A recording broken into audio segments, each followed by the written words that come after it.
Hi friends, നിങ്ങളൊരു ഡെബ്സി ഫാനാണോ? ആണോ? എന്നാൽ ഞാനല്ല. എനിക്ക് ആ പുള്ളിക്കാരനെ വലിയ പിടുത്തല്ല. നിങ്ങൾ ആദ്യം ഈ ഒരു വീഡിയോ ഒന്ന് കണ്ടു നോക്കൂട്ടോ.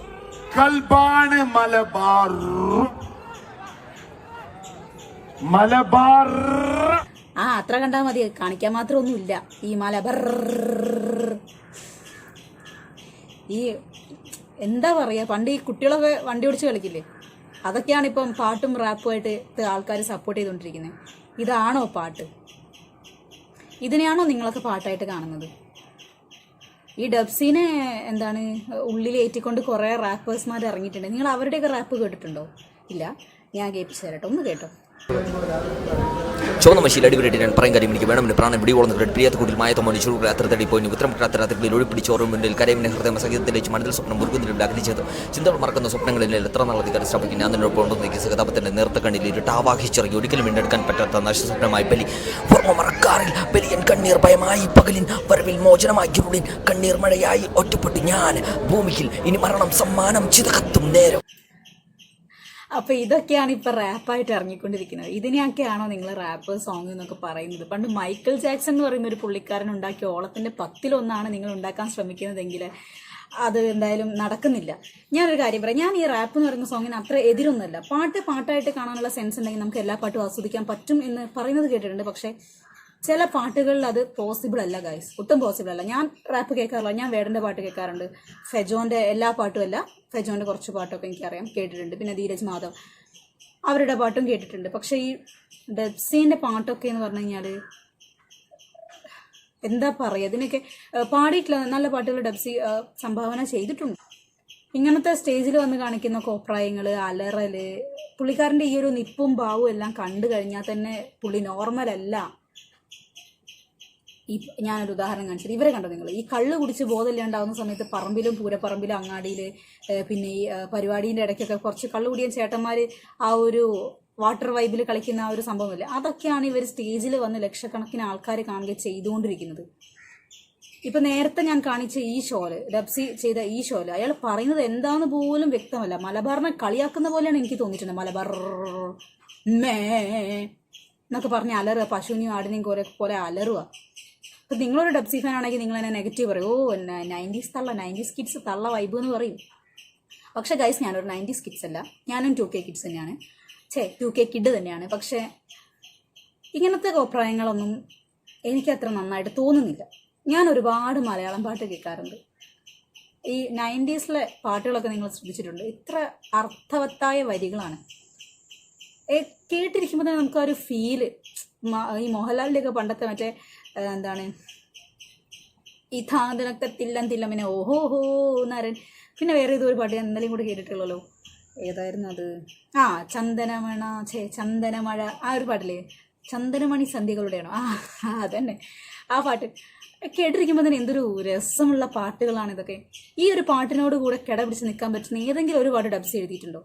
നിങ്ങൾ എഴുതിയിട്ടുള്ള പാട്ടുകളുടെ ആ ഒരു ലിറിക്സ് ഒക്കെ നോക്കി ഫുള്ളൊരു വയലൻസാണ്. കൊത്തയിലെ പാട്ടാവട്ടെ, തല്ലുമാലയിലെ പാട്ടാവട്ടെ, ഒരു വയലൻസ്. എന്തോ എനിക്ക് ഡബ്സി എന്ന വ്യക്തിയോടല്ല, അയാൾ എഴുതുന്ന വരികളോട് അല്ലെങ്കിൽ അയാളുടെ ട്യൂണുകളോട്, കോപ്രായങ്ങളോടൊക്കെ എനിക്ക് ഒരു എതിരുള്ളൂ. അത് ആ വ്യക്തിയോട് എന്ന് നിങ്ങൾ കാണണ്ട.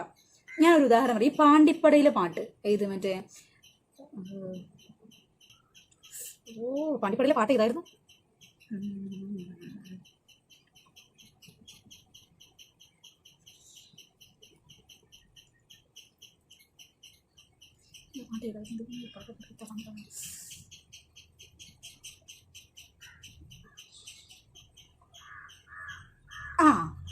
മറ്റേ ഈ പാട്ടില്ലേ, ഇന്ത പഞ്ചായത്തിലെ മുഞ്ച പേരുത്തവൾ അരിവളോ, ആ പാട്ടില്ലേ, അത് നിങ്ങൾ കേട്ടിട്ടുണ്ടോ?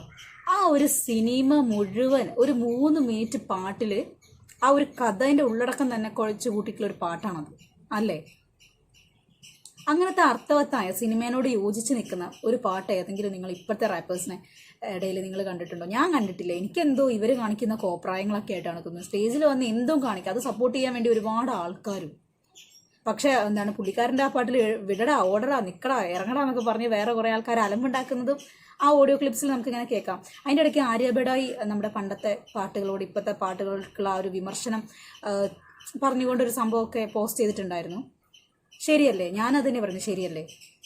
പണ്ടത്തെ പാട്ടിൻ്റെ 7 അയലത്ത് എന്തായാലും ഇപ്പോഴത്തെ റാപ്പേഴ്സ് എല്ലാ പാട്ടും പറയുന്നില്ല, പാട്ട് നല്ല അർത്ഥവത്തായ വരികളുള്ള പാട്ടുകൾ ഇപ്പോഴും ഉണ്ട്. എന്നിലെ പുഞ്ചിരി നീയും ആ പാട്ട്, അതൊക്കെ തന്നെ. അങ്ങനെയുള്ള കുറേ അർത്ഥവത്തായ വരികളുള്ള, പക്ഷേ ഇപ്പോഴത്തെ കുറച്ച് റാപ്പേഴ്സ് എന്ന് പറയുന്ന ഒരു കാറ്റഗറിയിലുള്ള പാട്ടുകളാട്ടോ ഞാൻ പറയുന്നത്. വേറൊരു പുള്ളി ഉണ്ടല്ലോ, എന്തായിരുന്നു അയാളുടെ പേര്,